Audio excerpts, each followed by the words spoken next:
कुण्डलिनी साक्षात् श्री आदिशक्ति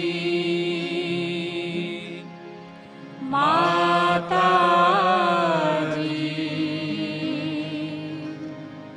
श्री निर्मला देवे नमो नमः।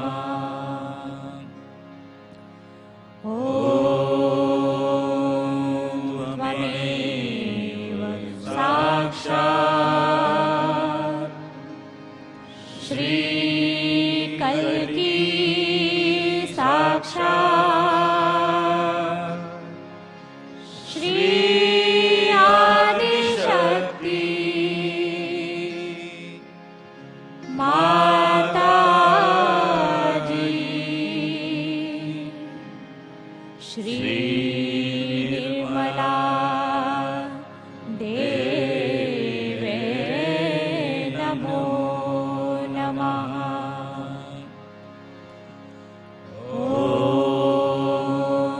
त्वमेव साक्षात् श्री कल्की साक्षात् श्री सहस्राय स्वामिनी मोक्षप्रदायिनी माताजी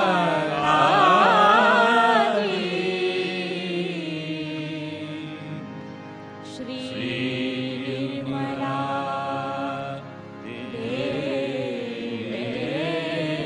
नमो नमः।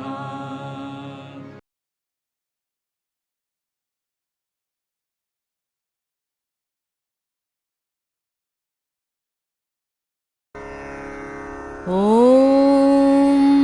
त्वमेव साक्षात् श्री ब्रह्मदेव सरस्वती साक्षात् श्री आदिशक्ति माताजी श्री निर्मला देव्यै नमो नमः।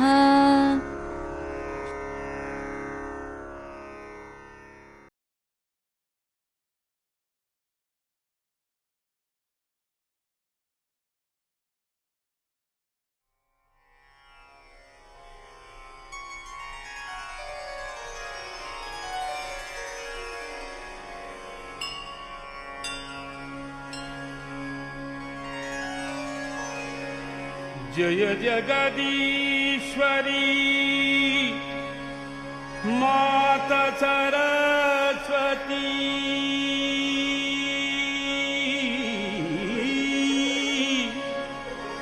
माता सरस्वती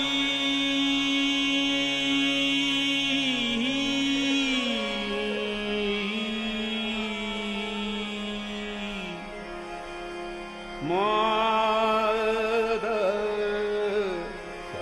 सरस्वती माता सरस्वती।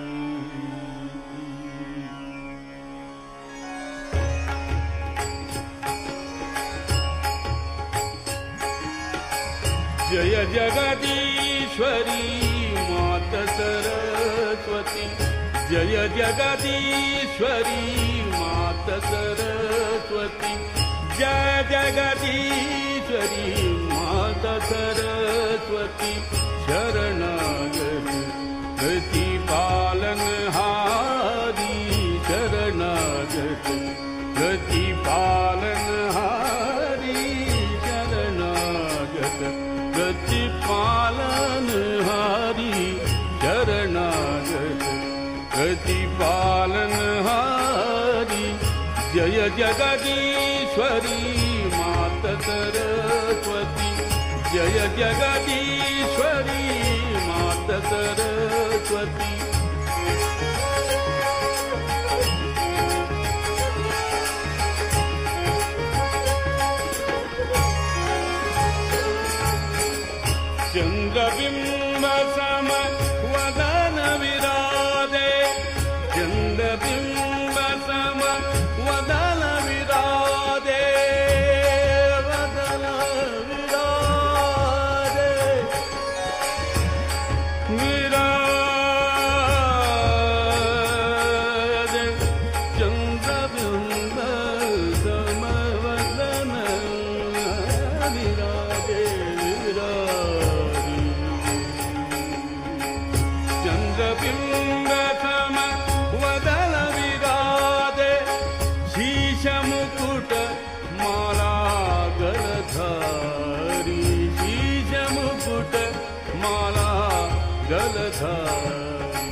जय जगदीश्वरी मात सरस्वती जय जगदीश्वरी मात सरस्वती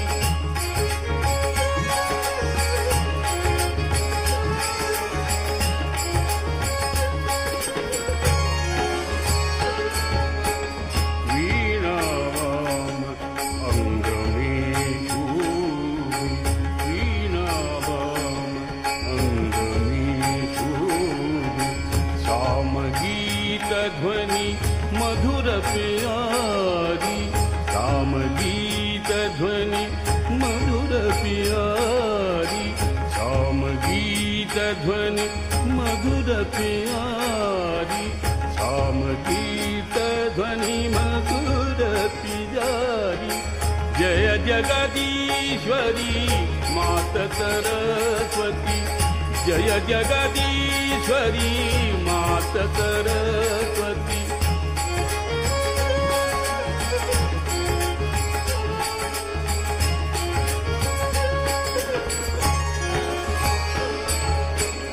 श्वेत बचन कमलासन सुंदर श्वेत बचन कमलासन सुंदर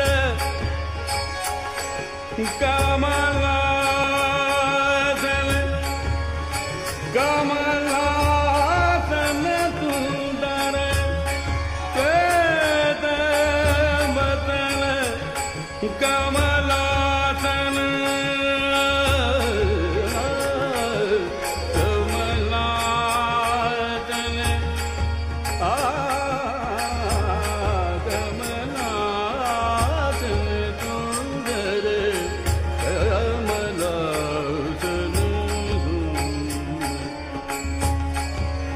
कमलासन सुंदर श्वेत बचन कमलासन सुंदर कमलासन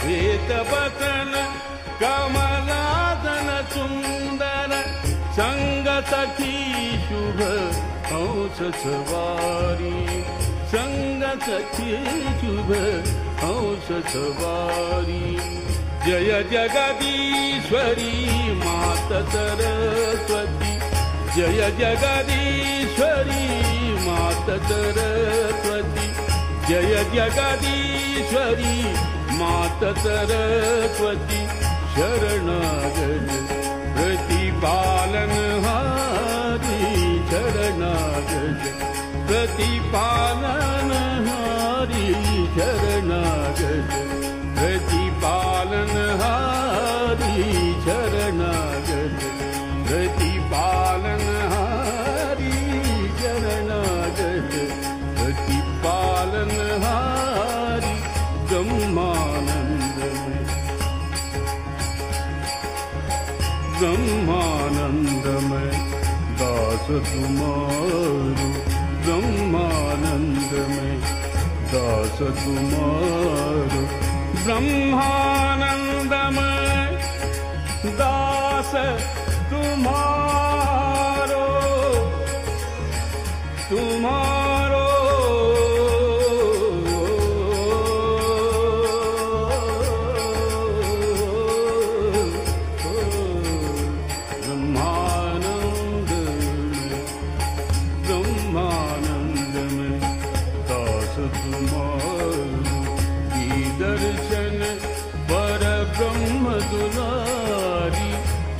दर्शन पर ब्रह्म दुलारी जय जगदीश्वरी मात सरस्वती जय जगदीश्वरी मात सरस्वती शरणागत प्रतिपालन हारी शरणागत प्रतिपालन हारी शरणागत प्रतिपालन हारी जय जगदीश्वरी मात सरस्वती जय जगदीश्वरी मात सरस्वती।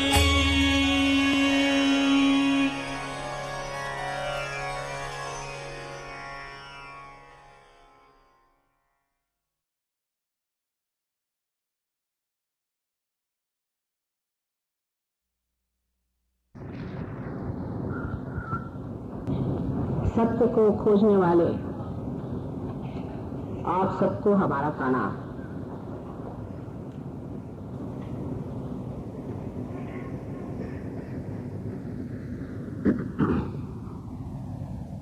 लेकिन सत्य क्या है? सत्य को पाना माने क्या? सत्य की खोज जरूर इंसान करता है, लेकिन वो ये नहीं जानता कि सत्य क्या है। सत्य बहुत सरल सी चीज है। सत्य यह है कि ये सृष्टि सारी परमात्मा ने रची है और इस सृष्टि में उसने आपको एक सुंदर मानव स्वरूप में आशीर्वादित किया हुआ है और इस मानव स्वरूप को अब उस परमात्मा को जानना है। ये असली सत्य है। जिस बाप ने अपने बेटे को संजोया, उसको पढ़ाया, लिखाया, बड़ा किया, जब वो होनहार हो गया तो उसे कहा कि तुम अपने सिंहासन पे आसीन हो जाओ। इस परमात्मा की कृपा को पाना यही सत्य है। सत्य यह है कि आप आत्मा हैं, आप शरीर, मन, बुद्धि, अहंकार आदि ये जितने भी आपको जड़ में दिखाई देने वाले अंग हैं वो नहीं, आप स्वयं आत्मा हैं। ये सत्य है। लेकिन सवाल ये पूछा जा सकता है कि फिर यह सत्य हमें पहले ही क्यों न पता? हमें पहले ही जाना जाता तो अच्छा होता। इतनी लंबी चौड़ी हमें दौड़ क्यों लगानी? इसके लिए बाइबल में लिखा गया है कि परमात्मा ने तो चाहा था कि आपको सारा ही सुख एक साथ दे दे, लेकिन मनुष्य को ये इच्छा हुई कि वो खुद जाए, वो खुद सब चीजों के बारे में जाने कि वो चीज क्या है, ये पृथ्वी क्या है, ये पृथ्वी कहाँ से आई, ये दुनिया कैसी बनी। ये सब को जानने के बाद ही वो चाहता था कि वो परमेश्वर को जाने। इस एक गलती के कारण ही मनुष्य को हजारों वर्षों तक परमात्मा को खोजना पड़ा। आज ये खोज उस कगार पे पहुंच गई है जहां पर कि इसके दर्शन होने में बिल्कुल समय नहीं लगता और लगना नहीं चाहिए, क्योंकि आप जानते हैं कि किस विघ्न में हम लोग फंसे हुए हैं, किस तरह की समस्याएं आज सारे संसार के सामने बाहर फैलाई खड़ी हुई हैं और न जाने किस क्षण ये सारा संसार ही पूरी तरह से भस्मसात हो जाए। हम लोग इसकी ओर नजर करें या न करें, जो वस्तु स्थिति है वो इसी प्रकार अत्यंत गंभीर है। इस चीज से हम अनभिज्ञ नहीं हैं, लेकिन मनुष्य के पास एक बड़ी भारी किमिया है कि वो सत्य से दूरी रहना चाहता है, उससे भागना चाहता है। मनुष्य को यह मालूम है कि उसकी मृत्यु किसी क्षण भी हो सकती है, तो भी वो उससे अनभिज्ञ रहता है परमात्मा की माया में कि उसका मृत्यु कभी भी हो सकता है। इसलिए जो जीवन का समय है ये बहुत महत्वपूर्ण है और इस जीवन में जो कुछ पाना है सो इसी जीवन में पाना है। हो सकता है किसी भी क्षण ये जीवन समाप्त हो जाए और कुछ भी लिए बगैर हम खाली हाथ इस संसार से चले जाएं। ऐसी दशा में अगर कोई आपसे परमात्मा की बात करता है तो उधर भी इंसान के पास पूरी ताकत है कि वो उधर ध्यान न करे, उसके बारे में बिल्कुल विचार न करे, क्योंकि जो चल रहा है ठीक है, बस हम खुश हैं किसी तरह से। इस भ्रम में मनुष्य हर समय रहता है। ये भ्रम ऐसा है कि मनुष्य को बहलाए रहता है और उस बहलावे में वो बहकते रहता है और उसी में वो चलते रहता है। अंत समय में जब उसे दिखाई देता है कि अरे मैं तो कुछ नहीं पाया, ऐसे ही आया और चला गया, दुनिया भर के काम किए और मुझे सत्य का प्रकाश नहीं, मैं आखिर इस संसार में आया क्यों? ऐसा जब सवाल खड़ा होता है उस वक्त मृत्यु आपके दरवाजे पे खटखटा रही है। यही हाल आज अपनी वर्तमान स्थिति का है कि जब भी मैं अखबार उठा के पढ़ती हूँ तो देखती हूँ कि घोर नर्क संसार में तैयार होता है, घोर नर्क। ये तो कहते थे कि घोर कलिजुग है, लेकिन कलिजुग का भी जो बिल्कुल ही गया बीता हाल है वो आज संसार में हो रहा। और इससे भी इंसान घबराता नहीं, वो हर चीज में अपने को एडजस्ट कर लेता है।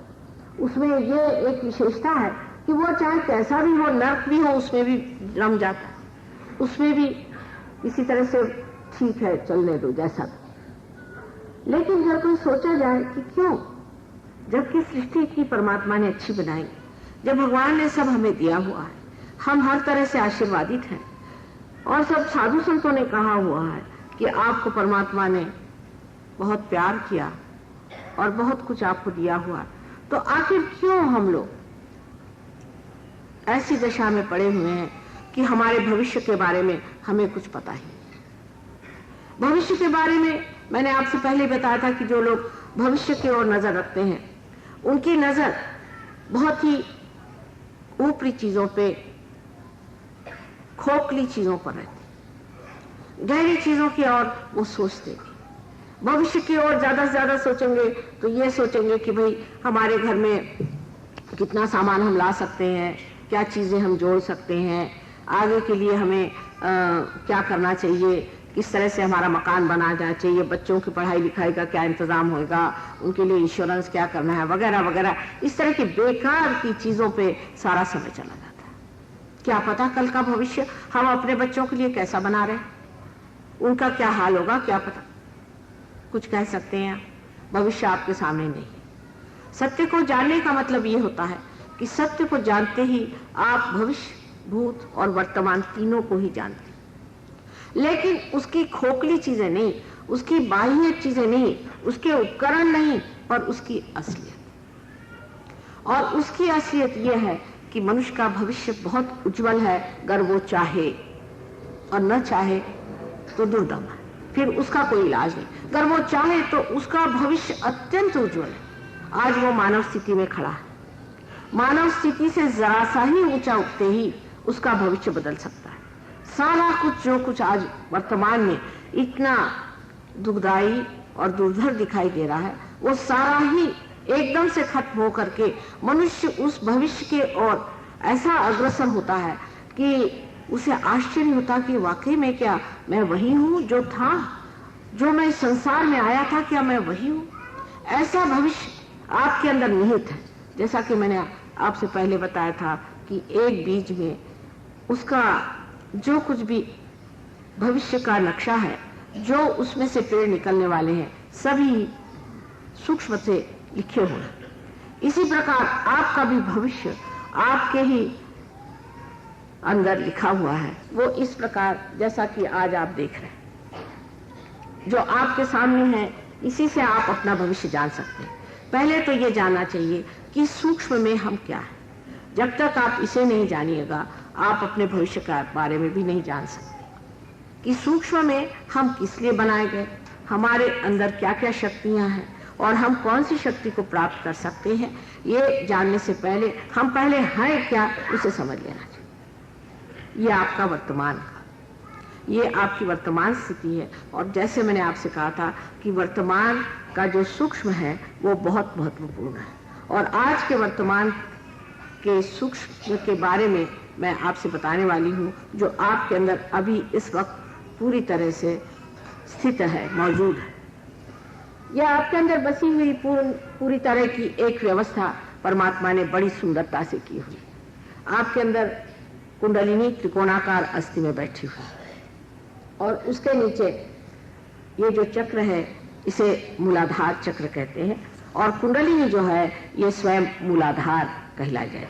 कि ये मूल का आधार है, लेकिन इसका चक्र बाह्य में बाहर है, जिसको कि मूलाधार चक्र कहते हैं। इस चक्र के बारे में आपको मैंने पहले लेक्चर में बताया था कि अबोधिता इसका गुण है, इनोसेंस इसका गुण है। अब ये हमारे अंदर गुण है। कोई आदमी होता है बहुत अबोध होता है, बहुत इनोसेंट होता है, हम लोग सोचते हैं कि ये इतना भोला कैसे, इतना सीधा कैसे, ये इसमें कैसे इतनी सादगी कैसे रहेगी। बात यह है उसका ये चक्र जो है ये अभी तक किसी तरह से क्षत नहीं हुआ, उस पर कोई हानि नहीं आई। इसका मतलब यह है कि यह आदमी अभी दुनिया के खुराफातों से जरा दूर ही रहा है, इसको वो चीजें छुई नहीं, इससे ये चक्र खराब हो जाता है। इस चक्र का खराब होना बड़ा नुकसानदेह होता है। जैसा कि मैंने बताया था आपसे कि इससे कितनी गंदी बीमारियां हो सकती हैं, शारीरिक तौर पे, मानसिक तौर पे आदमी पागल हो सकता है। आजकल जो बीमारियां अमेरिका में हो रही हैं, एड्स आदि, वो सब इसी चक्र की खराबी से होती है। और अनेक तरह के ऐसे रोग जिसे कि हम कहते हैं कि जो गंदे रोग होते हैं वो भी इसी चक्र की खराबी से होते हैं। और दूसरे जो रोग, बहुत से रोग जिसको हम ठीक नहीं कर सकते, वो भी इसी चक्र के खराब से होते हैं। अब इस चक्र की हमारे यहाँ स्थिति शुरू से बनी, जब हम बाल्यावस्था में थे तभी से चक्र हमारे अंदर स्थित है। ये सब सर्वसे प्रथम जो हम श्री गणेश को मानते हैं उनका ये चक्र है। अब ये कहना कि श्री गणेश को हम क्यों माने, न माने, मैं नहीं कहती कि आप लोग मानिए, क्योंकि हर चीज आपको दिखाए बगैर आप मानने वालों में से नहीं। लेकिन एक बात है कि अगर आपसे हम कोई बात कह रहे हैं तो इस चीज को एक धारणा के रूप से तो आप समझ सकते हैं, और उसके बाद अगर ये चीज आपके सामने साक्षात हो जाए तो उसको मानने में कोई हर्ज नहीं होना चाहिए। ये चक्र आपके अंदर स्थित है, बड़े अच्छे से स्थित है। इस भारतवर्ष में बहुत लोगों पर इतनी कृपा इस देश की, इसके संस्कृति की है कि इस चक्र पे हानि बहुत कम है। और देशों में इस पर बहुत हानि हुई है, और देशों में सोचे कि ये चक्र एकदम सुप्तावस्था से भी गई भी की दशा में है और बड़ी मेहनत करनी। हमारे अंदर जो दूसरा चक्र है, जिसे कि यहाँ नाभि चक्र कहना चाहिए क्योंकि इसको ही हम दूसरा चक्र मानते हैं, इस चक्र से हमारे अंदर धर्म स्थापित होता है। ये चक्र हमारे अंदर हमारे जो स्वयं धारणा शक्ति है, जो हमारे अंदर हमारा मनुष्यत्व है, उसको संरक्षित रखते हैं। इस चक्र पे 10 आप देखिए कि 10 उसकी पंखुड़ियां हैं, और ये जो 10 पंखुड़ियां हैं, इन 10 पंखुड़ियों पर 10 गुरुओं का वास है। ये गुरु लोग जो इसको हम सदगुरु कहते हैं, जैसे नानक साहब थे आपके, और उनसे पहले बहुत सारे हो गए, आदिनाथ आदि, जो बहुत से ऐसे गुरु हो गए हैं, वो सब गुरुओं ने इसको संरक्षित हमारे अंदर रखा है। अब आप समझ रहे हैं कि यह मैं आपके उत्क्रांति की बात कर रही हूँ। कार्बन जब आप थे तब आपके अंदर सिर्फ गणेश तत्व था, फिर उसके बाद में आपके अंदर जो अंतरिक्ष तैयार हुआ, वो अंतरिक्ष जो है वो आपके स्वाधिष्ठान चक्र से हुआ, पर ये नाभि चक्र से निकलता हुआ एक स्वाधिष्ठान चक्र है, जिससे आपके अंदर अंतरिक्ष तैयार। ये अंतरिक्ष तैयार होते होते फिर उसमें से पृथ्वी बनाई गई। ये पृथ्वी विशेष रूप से स्वरूप से ऐसी बनाई गई कि जिसपे मनुष्य पनप सके, उसके शारीरिक, मानसिक और बौद्धिक संतुलन को रखते हुए ये पृथ्वी उसका संगोपन कर सके। इस तरह की सृष्टि विशेष स्वरूप से बनाई गई, जिससे कि आप यहाँ पर पनपते हुए एक अच्छे मानव के रूप में स्थित हो जाए। ये जो स्वाधिष्ठान चक्र है, इस चक्र के हमारे अंतर्गत हम लोग बहुत से कार्य करते हैं, जैसे कि जितना भी सृजन का कार्य है, क्रिएटिविटी का कार्य है, क्योंकि ये सृजन का चक्र है, इसलिए हम जो भी क्रिएटिविटी का कार्य है वो इसी चक्र से करते हैं। जैसे कोई बड़ा भारी आर्टिस्ट है, या कोई म्यूजिशियन है, या कोई किसी भी तरह से सृजन का कार्य करता है, कोई लेखक है और या कवि है, वो सब इसी चक्र को उपयोग में लाते हैं। इसके भी बारे में हमको समझना चाहिए कि इस चक्र का ज्यादा इस्तेमाल करना भी ठीक नहीं। कोई सी भी चीज में अतिशयता करना ठीक नहीं होता है। खासकर इस चक्र के बारे में ऐसा देखा गया है कि जब मनुष्य बहुत ज्यादा सोचता है, तब ये चक्र, इसकी गतिविधि इतनी बढ़ जाती है कि ये दूसरे इसके जो काम है वो नहीं कर पाता। और इसीलिए जब आदमी सोच विचार में या भविष्य के और ज्यादा नजर करता है, तो उसकी जो कार्य प्रणाली है वो बड़ी दूषित हो जाती है। उसकी कार्यप्रणाली इस प्रकार है कि ये चक्र जो है और भी चीजों को देखता है, जैसे कि आपका लिवर है, आपकी किडनीज है, आपके पैंक्रियाज है या आपका स्प्लीन है और कुछ हिस्सा इंटेस्टाइन का, इनको भी संभालता है।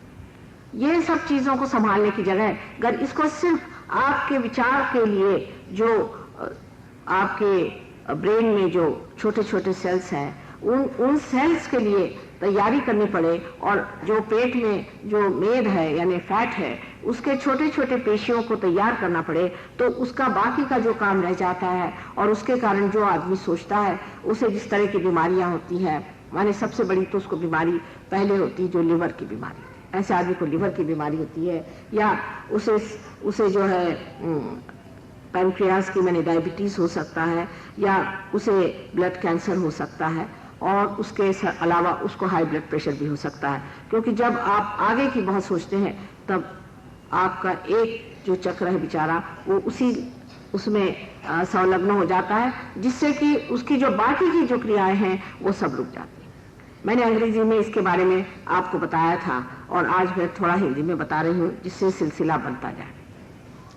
आगे इससे जो चक्र हैं वो भी बड़े महत्वपूर्ण हैं। जैसा कि मैंने कहा कि नाभि का चक्र आपको धर्म देता है। हमारे यहाँ जो सदगुरु हो गए उन्होंने सबने कहा कि धर्म से चलना चाहिए, धार्मिकता से रहना चाहिए। धर्म में उन्होंने 10 धर्म मनुष्य के लिए बताए हैं, वो मनुष्य को करना चाहिए। अगर ये धर्म से हम च्युत हो जाते हैं, उससे अगर गिर जाते हैं तो हमारी मनुष्यता गिर जाती है। इसमें से सबसे बड़ा हमारे यहाँ जो आजकल गिरा हुआ धर्म है वो है पैसा। पैसे के पीछे में मनुष्य सारी अपनी मानवता खोता। जिस आदमी के पास जरा ज्यादा सा पैसा हो गया तो वो सोचता है कि उसको किसी से भी संबंध रखना, किसी से भी प्यार करना या किसी से भी अच्छे से बातचीत करना माने पाप। ये बिल्कुल आप देखिए कि पैसा ऐसा खोपड़ी पे बैठ जाता है, पर इस आदमी को ये पता नहीं कि आखिर ये पैसा किस लिए। इस पैसे से आप अपनी प्रतिष्ठा चाहते, आप चाहते हैं कि आप प्रतिष्ठित हो, इसीलिए पैसा है। लेकिन आप ऐसे आदमी के पीछे सुनिए तो कहते अरे इनसे कौन बात करे, ये तो बड़े बदतमीज आदमी है, इनको किसी से बात करने का ढंग नहीं, इनको कोई किसी से व्यवहार नहीं है, किसी से प्यार नहीं है, किसी से मोहब्बत नहीं है, इनके पैसे से क्या करना, ये किसी को पैसा उठा के देते हैं। पैसे से मनुष्य से कटता जा रहा है। अपने देश में तो ऐसी बीमारी पैसे की फैल गई है कि जिसके कारण आपने सुना होगा कि हम लोग डाउरी चलाए हुए हैं और दुनिया भर की चीजें इतनी जो कि बड़ी लज्जास्पद चीजें हैं हम लोग कर रहे हैं पैसे के नाम पर। सहयोग जो है कोई एक मनुष्य के प्रति नहीं है, ये समाजोन्मुख है, ये समाज की तरफ दृष्टि रखता है। जब सहयोगी वो बन जाता है तो ऐसी कुरीतियां जो हमारे समाज को नष्ट किए हुए हैं वो अधर्म है, वो अधर्म है। ये धर्म नहीं है, अधर्म है। लोग ये समझते नहीं है कि डाउरी लेना बड़ा भारी अधर्म है। इस अधर्म को हम क्यों करते हैं? और इस तरह के अनेक अधर्म हम करते जाते हैं और सोचते हैं कि इसमें कोई खराबी। अब जैसे कि हम देखते हैं बहुत से पंडित लोग होते हैं जो कि मंदिरों में बैठे हुए दुनिया भर के अधर्म करते हैं। हमसे बहुतों ने ये सवाल पूछा प्रदेश में कि हमने तो देखा है कि पंडित लोग जो आपके मंदिरों में बैठे रहते हैं वो गांजा बेचते हैं और दुनिया भर के गंदे काम करते हैं और औरतों को छेड़छाड़ करते हैं या उनको नष्ट कर देते हैं। तो इस तरह के आपकी कैसी ये योग भूमि है, ये कैसा आपका धर्म है, इतनी अधर्मी इनकी प्रकृति है और ये आपके वहाँ के प्रीस्ट बने बैठे। ये प्रीस्ट लोगों को तो किसी ने भी नहीं माना था, सिखों ने भी। मैं मानती हूँ कि आजकल सिख लोग मानते हैं बहुत प्रीस्टों को, पर नानक साहब ने नहीं माना, किसी ने भी नहीं माना। प्रीस्ट की समाज वहां तक हद थी कि जहां तक पूजा पाठ आदि ये जो कर्म है इसको करते रहो, इससे आगे उनको कोई गुरु नहीं मानता। लेकिन अपने यहाँ ये प्रीस्ट का क्लास ऐसा आ गया कि उसने कोई भी तरह का धर्म नहीं रखा, क्योंकि वो सोचते हैं अरे हम तो जानते हैं भगवान चीज क्या है, ये तो पत्थर ही है, इसको तो हम इतना पैसा खाते हैं, ये करते हैं वो करते हैं, और तो भी ये भगवान तो कुछ करता नहीं, उलट करके बेकार ये लोगों को बेवकूफ बनाने का एक अच्छा तरीका है, ढकोसला बना के रख दिया हमने मंदिर का और यहाँ पर वो ये नहीं जानते कि भगवान उनको कितनी सजाएं दे रहा, उसको नहीं समझ रहे। हम आपसे बताएं कि एक वृंदावन के महाशय जी थे, वो हमारे पास आए और हमसे कहने लगे कि हमारे यहाँ सबको बड़ी बीमारियां लग जाती हैं, पता नहीं क्या क्या, उन्होंने 2500 बीमारियां गिना दी। तो मैंने कहा कि क्या आप वहां बैठ के क्या करते हैं? हम तो कहने लगे भगवान का काम करें। हमने कहा कौन सा भगवान का काम? यही कि हम पैसा ऐसा लेते हैं लोगों से और अपना उधर निर्वाह करते हैं। मैंने कहा ठीक है, तो और बीमारियां भी आप लीजिए। इससे आदमी के दिमाग में ये बात आ जाती है कि ये धर्म जो चीज है ये बिल्कुल ही गलत चीज है। इस धर्म से हमें कोई लाभ नहीं हुआ। धर्म में सिर्फ आप पैसा डालिए और उन लोगों को उनका दिमाग खराब करें। कोई भी धर्म में कि प्रीस्ट क्लास को किसी ने भी भगवान नहीं माना, कभी भी प्रीस्ट क्लास को उन्होंने ये नहीं माना कि वो कोई बड़े भारी अवतारी पुरुष है या कोई बड़े भारी गुरु है या सदगुरु। इसकी वजह यह थी कि प्रीस्ट क्लास जो है, जैसे कि एक भगवान के पुजारी होते हैं, अपने जैसे साफ सफाई करने वाले वैसे रखे हुए लोग हैं, इनको पैसा मिलता है वहां रहे, लेकिन उनको कोई सदगुरु नहीं माना जाता। और सदगुरु मानना ये गलत बात है, क्योंकि जो सदगुरु है वही सदगुरु है। और ये असत्य है कि किसी भी आदमी को आप थोप दीजिए कि ये सदगुरु है तो सदगुरु नहीं हो सकता। आप उसको सर्टिफिकेट नहीं दे सकते कि ये सदगुरु, जो सदगुरु है ये परमात्मा से सदगुरु होते हैं। इनको कोई भी नौकरी नहीं दे सकता, इनको कोई अपॉइंट नहीं कर सकता। ये परमात्मा की चीज है, ये परमात्मा ने भेजे हुए देवदूत हैं, वो आप लोग नहीं बना सकते। आप अपने इंतजामात करते रहते हैं, अपने विचारों से आप सोचते हैं कि भगवान का जो आदमी ऐसा हो, भगवान का आदमी जो है वैसा हो। जैसे कि अभी किसी साहब ने कहा कि अगर अमेरिका आप जाए माँ तो वहां पे ऐसे फोटो भेजे जहाँ आप बहुत सीरियस है। मैंने कहा क्यों साहब? कल वो लोग ये सोचते हैं कि जो भगवान के आदमी सीरियस होते हैं। मैंने कहा क्यों? ऐसे मरगिले चेहरे लिए हुए भगवान के आदमी हो ही नहीं सकते। जो मस्ती में होता वही तो न है भगवान का आदमी। जो बिल्कुल इतना सीरियस हो गया है, जो आदमी सोचता है कि सारा बोझा मेरे खोपड़ी पे बैठा है, वही ना तो सीरियस होगा। जो आदमी ये सोचता है कि अरे करने वाला तो परमात्मा है, मैं तो बीच में बैठा हुआ, वो तो मस्ती में रहेगा। ऐसी अपनी अपनी धारणाएं बना करके हम ऐसे ऐसे लोगों को तैयार करते हैं और फिर उनके इश्तेहारात लगा करके और सोचते हैं कि हमने बड़ा धर्म कर लिया। धर्म सब हमारे अंदर की चीज है, हमारे अंदर की चीज है, बाह्य की नहीं है। कोई किसी ने बताया हुआ धर्म करना ही धर्म नहीं है। धर्म अपने अंदर जागरूक होना चाहिए, और जब तक कुंडलिनी का जागरण नहीं होता ये धर्म हमारे अंदर वास्तव में नहीं होता। बड़ी मेहनत की, सदगुरुओं ने बहुत मेहनत की है, बहुत समझाया है और कहा है बार बार कि अपने अंदर उसे जागरूक करो, और बार बार कहा है कि संतुलन में रहो, अधर्म में मत जाओ।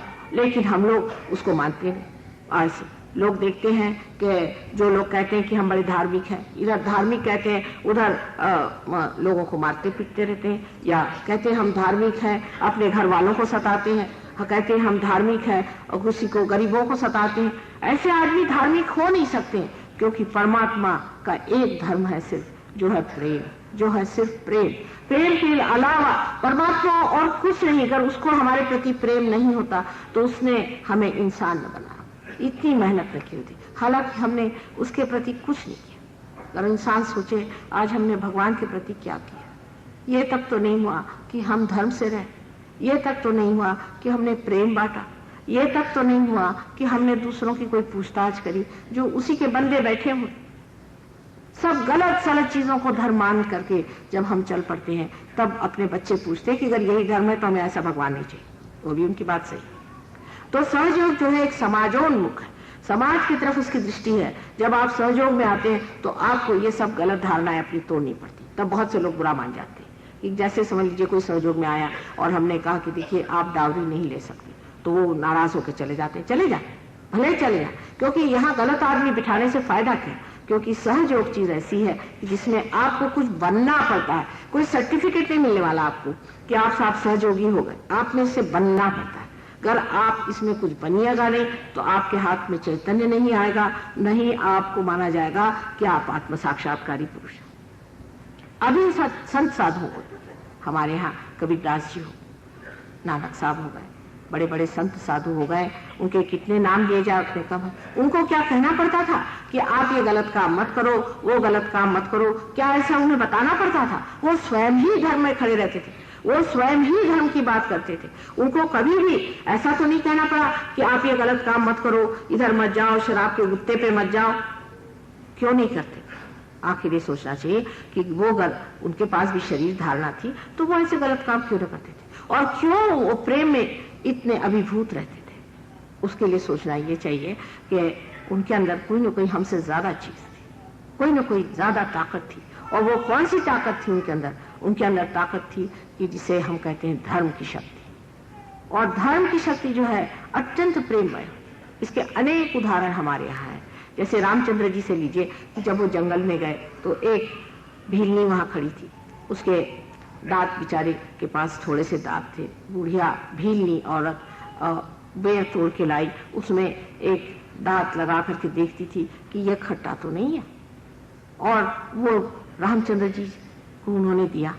रामचंद्र जी सर में लगा करके, हृदय में लगा करके उसको खाया और अपनी पत्नी से कहते कि इतने अच्छे तो मैंने कभी फल कोई खाए ही नहीं दिया। कितनी प्रेम की महिमा है। आखिर वो जाति के क्षत्रिय थे, वो कहते मेरी जाति ऊंची है, मैं क्यों, एक भीलनी जो कि बिल्कुल गरीब है, पता नहीं दांत उसके कैसे हैं, क्या है, न कोई विचार के उस प्रेम को उन्होंने पहचाना, उस प्रेम की शक्ति को उन्होंने उस बेर में देखा और उसे खाया। आप समझ सकते हैं कि जो मनुष्य आत्म साक्षात्कारी होता है वो प्रेम ही के सहारे जीता है और प्रेम ही बांटता है, उसके पास और कुछ देने लेने का नहीं बनता। इस प्रेम की शक्ति को जब तक आप नहीं अपने अंदर पाइएगा तो आप कितने मंदिर और गिरजा और मस्जिदों में, गुरुद्वारे में घूमिए, लेकिन उसका कोई फर्क नहीं पड़ता। पहली चीज पहचान एक आदमी आत्म साक्षात्कार होने के वो प्रेम से भरा, इतना प्रेम और इतनी क्षमा उसके अंदर। बुद्ध को एक बार एक आदमी ने बहुत परेशान कर दिया और जब वो कुछ आगे गए तो उस आदमी ने जाकर के उनकी क्षमा मांगी दूसरे गांव में। तो उन्होंने कहा तुम किसकी क्षमा मांग रहे? कहले आपकी बुद्धदेव, मैंने आपको बहुत अपमानित किया, मुझे क्षमा करें। कहले कौन से बुद्धदेव? जो वहां थे वो तो अब खत्म हो गए, ये तो दूसरे बुद्धदेव आ गए, अब बोलो। ऐसे ही कृष्ण के लिए कहा जाता है कि विदुर के घर जाके उन्होंने साग खाया, विदुर के घर जाके साग खाया। ये हम गाते हैं, कहते हैं, समझते हैं, लेकिन हम अपने जीवन में नहीं देखते कि हम अपने जीवन में किसी को कितना प्यार देते। सास बहुओं को सताएगी, बहू सास को सताएगी, भाई भाई बहन को काटेगा। ये जो आज वैमनस्य से सारे संसार में फैला हो, इसका कारण ये है कि हमारे अंदर प्रेम की शक्ति जागरूक नहीं। आपस में गला काटना, कोई सिख है तो कोई हिंदू है तो कोई मुसलमान है, तो इस देश के टुकड़े टुकड़े करके रख दिए इस वैमनस्य की वजह से। ये सोचना चाहिए कि हमारे अंदर ये शक्ति अभी जागरूक नहीं। सारा संसार एक है, परमात्मा ने कोई अलग अलग चीजें थोड़ी बनाई, सारा संसार एक है। ये तो बड़ा भारी कलाकार है, उसने अलग अलग चीजें बनाई कि एक पहाड़ी बना दी, एक नदी बना दी, कुछ और बना दिया। लोग इसका मतलब थोड़ी कि आप अलग अलग बन के बैठिए और झगड़ा करिए। जो चीज उन्होंने आपको दी उससे प्रेम उभरना चाहिए, उसके अलावा और कुछ नहीं होना चाहिए, किंतु है नहीं। इसकी वजह यह है कि हम जागरूक नहीं। जिस वक्त हम जागरूक होते हैं, जब हमारी कुंडलिनी जागरूक होती है, जब इन चक्रों से गुजरती है, तब हमारे अंदर पहली संवेदना आती जिसे हम सामूहिक चेतना कहते हैं। सामूहिक चेतना का मतलब यह है कि हमारी जो नसें हैं, जो हमारे सेंट्रल नर्वस सिस्टम है, क्योंकि उत्क्रांति की बात है ना, ये उत्क्रांति में जो नया पदार्पण होता है, जो नया स्टेप आप लेते हैं, उस स्टेप में आप महसूस करते हैं कि आपके हाथ में ही आप महसूस करने लगते हैं। इन उंगलियों के चक्रों पे ही आप जान जाते हैं कि आपकी क्या दशा है और दूसरों की क्या दशा है। ये जब घटित होता है तब दूसरा कौन है, सवाल ये खड़ा होता है कि दूसरा है कौन। जब ये सवाल आता है तब फिर प्यार का सागर उमड़ पड़ता है कि दूसरा कौन है। ये तो मेरा ही है, ये तो मेरा ही सब कुछ है, अब दूसरा कौन है। दूसरा जब कोई रहा ही नहीं तो झगड़ा किस चीज का। जब सब हमारे ही अंदर हो गए तो किससे झगड़ा किया जाए? क्या इस आंख को निकाल दिया जाए कि इस उंगली को काट दिया जाए? ऐसा विचार सिर्फ दिमागी नहीं होता, ये हमारे नर्वस सिस्टम में आ जाता है। जैसे कि हम गंदगी को अपनी नाक से सूंघ सकते हैं, उसी तरह वैमनस्य की गंदगी हमारे अंदर एकदम से महसूस होने लग जाती है और चाहते हैं नहीं ये चीज नहीं।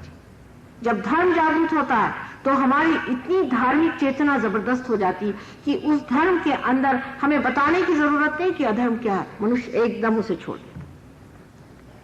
पर इन लोगों ने बहुत मेहनत की, इससे एक तो फायदा है कि इनके बूते पे हम भी कह सकते, नहीं तो हमारे लिए लोग कहते कि आप कहां से कह रहे। इन सब ने बता दिया कि जो आदमी धार्मिक होता है वो प्रेम में ही सब कुछ पाता है। इस चक्र के नाभि चक्र में आपके लिए जो विशेष चीज है वो है धर्म, और धर्म संतुलन को देता है। मनुष्य में संतुलन होना, जिस आदमी में संतुलन नहीं है वो धार्मिक नहीं। कोई सा भी फेनेटिसिज्म धार्मिक कभी नहीं हो सकता। संतुलन में ही आप जागरूक हो सकते हैं। अब आप ही बताइए कि संसार में कौन सी ऐसी चीज है जो एक तरफा चलती है। अगर मोटर में अगर एक पहिया हो और एक ही तरफा चले तो वो क्या चल सके? अगर साइकिल है उसको भी जब तक आप बैलेंस नहीं करेंगे, उसमें संतुलन नहीं देंगे, क्या वो चल सके? जो चीज चलना है, जो चीज आगे बढ़ना है, जिसकी प्रगति होनी है, जिसकी उत्क्रांति होनी है, ऐसी जो भी चीज है उसमें संतुलन होना जरूरी है। एरोप्लेन है, अगर उसमें संतुलन नहीं हो तो वो क्या उड़ान करेगा? वो नहीं कर सकता। पर तब इंसान ये सवाल पूछेगा कि आखिर ये भी क्यों? धर्म की क्या जरूरत है? लोग तो ऐसे ऐसे सवाल पूछते हैं कि आप लोगों की कुंडलिनी क्यों जागरूक करते हैं। एक साहब ने ऐसे सवाल पूछ लिया कि कुंडलिनी क्यों जागरूक करते हैं। मैंने कहा ये तो ऐसा ही हुआ कि सारा रामायण पढ़ाने के बाद आप मुझसे पूछ रहे हैं कि राम की सीता कौन थी। या तो इनका मतलब ये होगा कि जब हमें इसमें से कोई फायदा ही नहीं है दुनियाई दृष्टि से, कि पैसा भी नहीं मिलता और ना ही कोई इससे फायदा होता है, तो हम क्यों कर रहे हैं? तो इसका मतलब है किसी का भला करने में पहले ये लिख लेना चाहिए कि साहब इससे कितना फायदा होगा, इससे कितना इनकम टैक्स बचेगा, इतने क्या करेंगे। हमें तो इनकम ही नहीं तो हमारा टैक्स क्या बचने वाला है? इस तरह की लोगों की वृत्ति चलती है कि आखिर क्यों। और ये भी सवाल पूछा जाता है कि धर्म से मनुष्य क्यों अच्छे से रहे, क्यों उसकी अपनी 10 जो शक्तियां हैं उसको वो स्थित रखे और संतुलन में रखे। इसलिए कि उसको उड़ान करना है, उसको ऊंचा उठना है, उसको आत्मा बनना है, उसको ऊपरी जो जिंदगी है जिसको कि हम कहते हैं कि आत्मिक जिंदगी, उसको पाना है। ये पाना आपको है इसलिए कि आप बंधे हुए हैं इस चीज के, आप बने हैं इसलिए, इसीलिए आप संसार में आए हैं। भगवान ने आपकी मेहनत बेकार में नहीं करी। जो आपको इंसान बनाया वो इसलिए नहीं कि इंसान बनने के बाद आप फिर से मिट्टी बन जाए, कि फिर से आप कोई जानवर बन जाए, पर इसलिए कि आप आत्मा स्वरूप होकर के उसके सुख को पाए।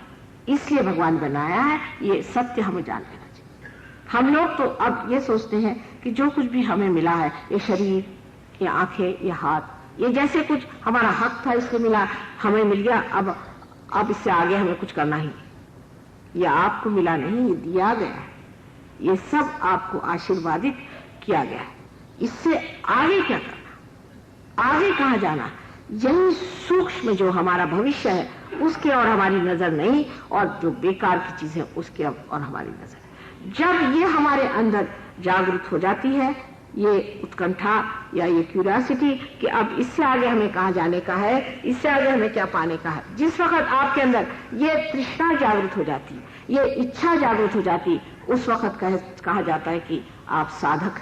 और ऐसे साधकों को मेरा नमस्कार है। जो साधक है वो है जिसने कि जान लिया कि इससे परे कोई चीज है, इससे परे कोई चीज है, ऐसा जिसने समझ लिया वही साधक है। अब जो कि नाभि चक्र है, ये लक्ष्मी का तत्व है।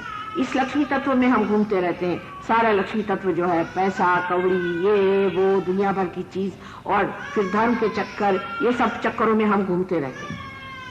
लेकिन इससे परे कोई ना कोई चीज होनी चाहिए, क्योंकि अभी तक जो हमने किया, हमने इतना किया। एक मुसलमान शेख गुरुजी करके हैं, उनका माँ मेरे तो हालत खराब गई, घुटने मेरे टूट गए नमाज पढ़ते पढ़ते। तो मैंने कहा चलो इससे कुछ फायदा नहीं, तो मैं वारकरी हो गया। मैं पंडरी जाता था अपनी हमारे यहाँ टाल कहते हैं उसे, जो जंजीरा बजाते हैं, वो बजाते बजाते एक महीना वहां जाता था, वहां सर रोज फोड़ता था भगवान के सामने। मुझे भगवान तो मिले नहीं। और अब आगे मैंने सोचा कि ये सब तो है नहीं, इसमें तो भगवान नहीं, आगे क्या। तो फिर पहले मैंने दाढ़ी बढ़ा ली, ये किया। मैंने सोचा चलो मैं भी अवधूत हो जाता हूँ, मैं कहता हूँ कि मैं भी अवधूत हूँ। वो भी करके देख लिया, फिर दूसरा और कुछ करके देख लिया नाटक, तो परमात्मा मिले नहीं। मैंने कहा कि परमात्मा है कहाँ। जब वो हमसे मिले तो हमने कहा कि बेटे तुम्हारे ही अंदर परमात्मा। क्यों? ये काहे रे बन खोजन जाए, तुम्हारे ही अंदर परमात्मा है। लेकिन उसकी ऐसे पागल जैसे खोजने की क्या जरूरत है तुमको? इधर उधर भागने की जरूरत क्या है? किसने कहा था कि 1 मील जा करके 1 महीना जा करके और पंढरपुर जाओ? ये किसने कहा? तुम ज्ञानेश्वर जी का नाम लेते हो, क्या उन्होंने कहा था? उन्होंने कहा था जाइए, उन्होंने तो नहीं कहा था। उन्होंने तो कहा था कि ध्यान में परमात्मा को पाया जाए।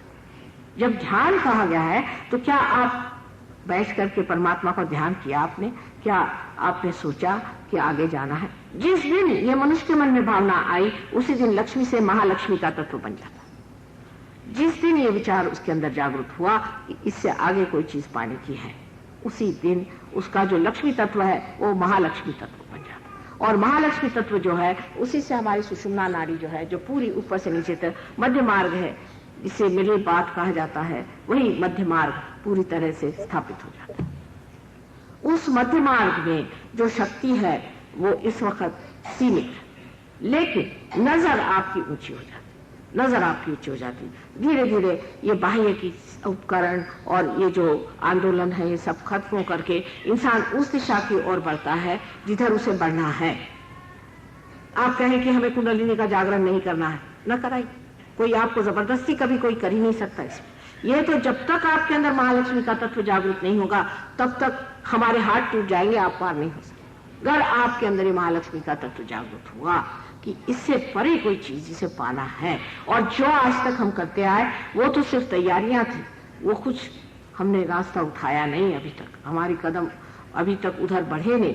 जब तक ये भावना अंदर नहीं आती कि हमें कहीं और ऊपर उठना है तब तक आपका महालक्ष्मी तत्व जागृत नहीं। और जब ये जागृत होता है तब धर्म की परिपूर्ति हो जाती, तब धर्म में आप पूर्ण हो जाते। फिर ऐसे आदमी का जो धर्म होता है वो जानना भी और तरह से होता है, क्योंकि कहते हैं ऐसा आदमी सारे धर्मों से परे धर्मातीत हो जाता है, उसके लिए धर्म नहीं होता। जैसे नानक साहब के लिए कहते हैं कि वो लेटे हुए थे तो लोगों ने कहा कि आप तो ऐसे लेटे हैं और पैर आपके मक्का की तरफ। तो कहा अच्छा भाई इधर पैर कर ले, फिर मक्का की तरफ। तो मक्का क्या है, उनके पैर की धूल के बराबर तो है ही, अगर उन्होंने मक्का की तरफ पैर किए तो उसमें कौन सी ऐसी बात। लेकिन ये धर्मातीत स्थिति जो है ये प्राप्त होनी चाहिए। आपने सुना होगा कि एक बार एक नाथ जा रहे थे, वो अपने सर पे पानी रख करके और द्वारिका जी ले जा रहे थे कि वहां पानी छोड़ा जाए, वहां पर कृष्ण की मूर्ति पर। जाते जाते रास्ते में उन्होंने देखा कि बिल्कुल नीचे उस मंदिर के नीचे एक गधा वहां पर बिल्कुल प्यासा मर रहा, उसको ले जाकर उन्होंने पानी पिला दी। वो कावड़ उनको सारा खत्म कर दिया। लोगों ने कहा कर क्या रहे, इतने दूर से लेके आए हैं और जहां पहुंचा था ना वहां नहीं पहुंचा, कल मैंने पहुंचा दिया जहां पहुंचा। ये धर्म से परे, कोई धर्म के आडंबर और उसमें नहीं रहते। धर्म से परे जो भी करते हैं वो धर्म ही होता है। ऐसे धर्मातीत और गुणातीत स्थिति जो है, इसको पाने के लिए पहले आपके अंदर महालक्ष्मी तत्व आना चाहिए। जब तक ये आपके अंदर स्थिति नहीं आएगी, आपके किसी भी कार्य में कोई भी प्राण नहीं है। आप कोई सा भी कार्य बताइए जो आप करते हैं बहुत महत्व। जैसे कि लोग कहते हैं हमने बड़ा सोशल वर्क किया है और हम इतने लोगों को खाना पीना देते हैं, या हम इतने लोगों की रुग्ण की व्यवस्था करते हैं। सब अहंकार का इंतजाम आप कर रहे हैं। जब आपने कह दिया कि हम कर रहे हैं तो आप गए काम से। आप कर क्या रहे हैं? कुछ भी नहीं कर रहे हैं। ये तो आप किसी से रुपया लिया, इकट्ठा किया, और अगर आपने 25 लोगों को या 100 लोगों को भी वहां ला करके और उनकी रुग्णचर्या करी तो उसमें क्या? आपने अगर रुपया भी दे दिया तो उसमें क्या? उसमें आपने किया ही किया। कुछ करने का जो है वो तो जीवंत कार्य है। ये तो मरा हुआ काम है कि आपने उनको खाना पीना दे दिया, या एक उनको टेबल उठा के दे दिया, या एक कोई पेड़ मर गया तो 4 उससे कुर्सियां बना के किसी को दे दी। ये तो सब मरा हुआ काम है, इसमें आपने किया ही क्या। और ये तो अहंकार आपका जुटता जाएगा जब तक आप मरा हुआ काम करेंगे। मैंने ये किया, मैंने वो किया। आप जानते नहीं मैं फलाने जगह का सोशल वर्कर हूं, समझ लीजिए ये पगला गए। या मैंने ये देश का कार्य किया, मैंने वो कार्य किया, ये जिसने कह दिया उसको आप समझ लीजिए कि इनको अभी तक कुछ भी खबर नहीं है कि जनरॉसिटी क्या होती है, उदार चरित्र क्या होता है। उदार चरित्र जो होता है वो देता है इस तरह कि वो जानता ही नहीं वो देता है। इस हाथ से देता है, वो हाथ जानता नहीं कि क्या दिया। वो देने का जो भाव है वो भी इस गुणातीत स्थिति में ही आ सकता है। उससे पहले जो भी आप करते हैं, वो जो भी आपका करना है, वो सारा कुछ आपके अंदर अहंकार और अभिमान बांधता है और बांधना पड़ेगा उसे। उसका कारण आपके अंदर बनी हुई संस्था है। ये जो राइट साइड में आप पीले रंग की चीज देख रहे हैं जिससे आपको पित्त होता है, इसे पिंगला नाड़ी कहते हैं। जैसे कि इस पिंगला नाड़ी से आप ये कार्य करते हैं। कोई सा भी कार्य आप करते हैं जो आपकी क्रिया शक्ति वो पिंगला नाड़ी से बहती है। इस पिंगला नाड़ी के कार्य से आपके अंदर जो ऊपर पीली चीज जो दिखाई दे रही है, ये अहंकार है, ये उसका समझ लीजिए धुआं है, उसका बाय प्रोडक्ट वहां इकट्ठा होता है।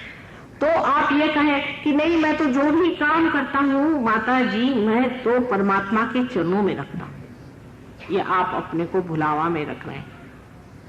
क्योंकि आप जो काम कर रहे हैं उससे परे होने के लिए जो स्थिति है वो आपके पास नहीं। जैसे कि सूर्य है, वो जब प्रकाश देता है तो वो अकर्म में बैठे हुए हैं, वो प्रकाश दे रहे हैं, उनका स्वभाव है इसलिए दे रहे हैं, वो कुछ कर थोड़ी रहे। उनकी स्थिति ऐसी, उस गुणात्मक स्थिति में वो है जहां से वो कर रहे हैं। उसमें कोई उनको ये एहसास थोड़ी कि मैं इनको लाइट दे रहा हूँ या मैं यहाँ पर इस तरह से हर एक पत्ते में हरा रंग भर रहा हूँ, इसको उनको एहसास नहीं। वो तो उनकी स्थिति ऐसी है कि वो दे रहे हैं कर्म में। यही कृष्ण ने जब गीता में कहा तब लोग बहुत बार कहते हैं कि कर्म ने वह अधिकार से फलेषु मा कदाचित तो कह गए, लेकिन जो भी कर्म करो वो उन्होंने कहा मेरे चरणों में रखो। अब ये कृष्ण जो है सीधी बात तो करेंगे नहीं, क्योंकि जानते इंसान जो है उसकी टेढ़ी खोपड़ी है, तो टेढ़ी तरह से उन्होंने बात करी कि भाई जो भी काम करो परमात्मा पे छोड़ो, वो हो ही नहीं सकता। उनकी डिप्लोमेसी है ना, वो जानते हैं कि बाप का काम है तो सीधे नहीं बताएंगे, क्योंकि सीधे बताने में इंसान कभी नहीं समझेगा। इसकी उल्टी खोपड़ी इसको उल्टी तरह से बताओ कि जो भी काम करे परमात्मा पे छोड़। अब जब इंसान ये सोचता है कि मैं जो भी काम कर रहा हूं परमात्मा पे छोड़ रहा हूं, वो बड़ी गलत फहमी में है।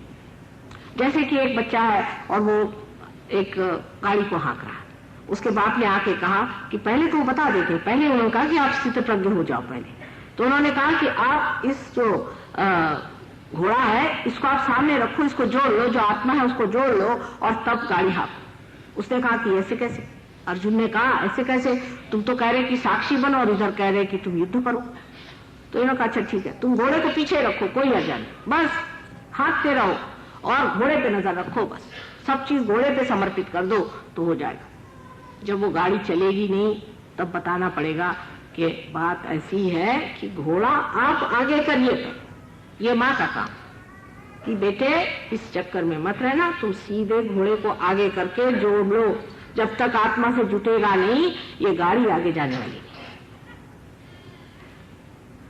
इसलिए जो लोग सोचते हैं कि आज हनुमान जी के इसमें हमने प्रसाद चढ़ा दिया, हो गया हनुमान जी अब आप हमारी सारी चिंताएं दूर कर दीजिए, वो भी मुस्कुराते होंगे कि इन्होंने अच्छा मुझे जेब में रख लिया। असल में बात यह है कि आपका तो अभी उनसे संबंध ही नहीं। हनुमान जी अपने अंदर कहाँ बसे हुए हैं यही लोगों को नहीं मालूम है। वो हनुमान जी जो है इसी पिंगला नाड़ी पर ऊपर से नीचे दौड़ रहे हैं। इनको बाइबल में गैब्रियल कहा गया, सेंट गैब्रियल जो थे वो हनुमान जी थे। और हनुमान जी हमारे अंदर हैं और जब तक हम उनकी मदद नहीं लेंगे, जब तक उनसे हम आशीर्वादित नहीं होंगे, हमारे कोई भी कार्य पूर्ण नहीं हो सकते। अब उनसे आशीर्वादित होने के लिए पहले उनसे संबंध होना चाहिए। उनसे संबंध होने के लिए पहले निराकार में आपको आत्मा को प्राप्त करना चाहिए। इसीलिए बहुत लोगों ने सिर्फ निराकार की बात की कि साकार की बात करो तो फिर फंस जाएंगे। पहले निराकारी की बात करो कि आत्मा स्वरूप तो आप पालो। बुद्ध ने इसीलिए ईश्वर की तक बात नहीं की कि अगर हम ईश्वर की बात करेंगे तो फंस जाएंगे, फिर ईश्वर ईश्वर फिर वो कहेंगे मैं ईश्वर हूँ वो ईश्वर है। इस झगड़े में पड़ने से पहले यह है कि इनको निराकार ही की बात करो कि तुम अपना सिर्फ आत्म साक्षात्कार पालो, फिर आगे बोलो।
कुण्डलिनी साक्षात् श्री आदिशक्ति माताजी श्री निर्मला देवे नमो नमः। ॐ त्वमेव साक्षात् श्री कल्की साक्षात् श्री आदिशक्ति माताजी श्री निर्मला देवे नमो नमः। ॐ त्वमेव साक्षात् श्री कल्की साक्षात् श्री सहस्राय स्वामिनी मोक्षप्रदायिनी माताजी